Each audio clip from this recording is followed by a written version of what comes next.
the response of Israel. Israel obviously has a right to defend, but in the response, a lot of reports are coming that hospitals are targeted.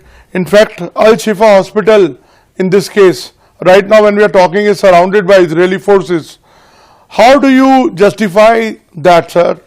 Because it's the fault of Hamas, which is a terrorist organization or a militant group, some people call it. But it is not the fault of the citizens, the civilians who are not involved in this. How do you respond to this, sir? Okay, so this requires a more detailed answer. First of all, we are not targeting hospitals. Hamas has placed command and control centers under the hospitals. And from there, they are shooting and killing our citizens. So we have the right to defend ourselves. So they have the right to go into everywhere they have missiles. They have missiles in living rooms. They have terror machines in all over the civilian premises. So what we do, we alert everybody in advance according to the rules of international humanitarian law.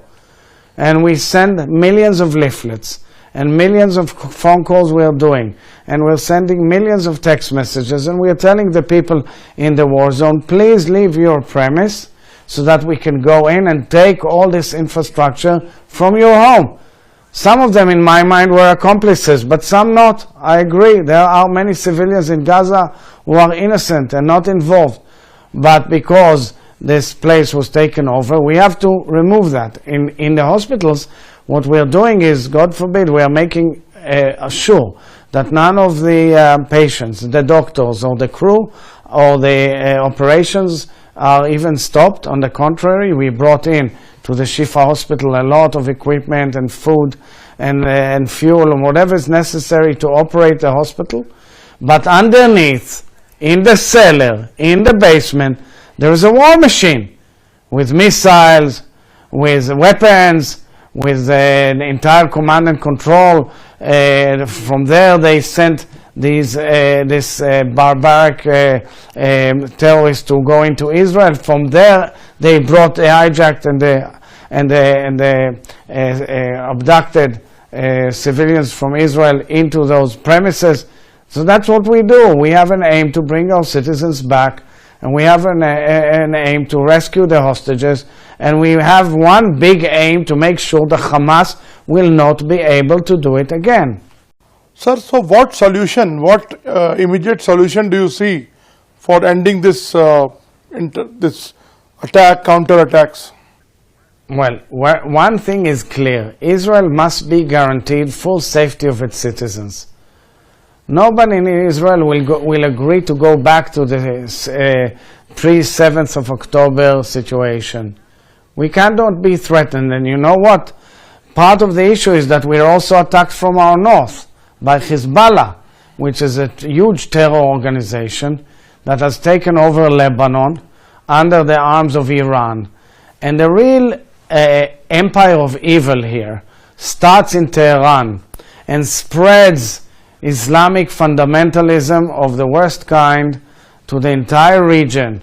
They have taken over Syria and Lebanon and Gaza, and now from Yemen we are attacked, and Iraq.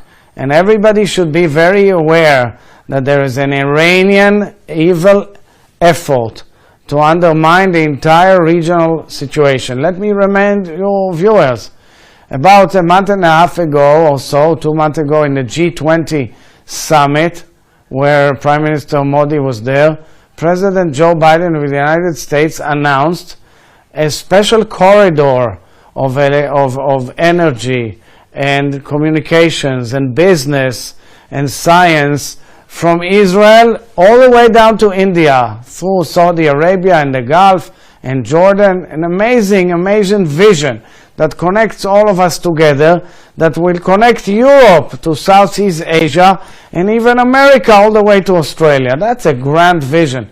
That gives India a huge strength on the way. But somebody decided that they want to derail this effort of inclusion of Israel and this huge peace vision of President Biden. Imagine and think who.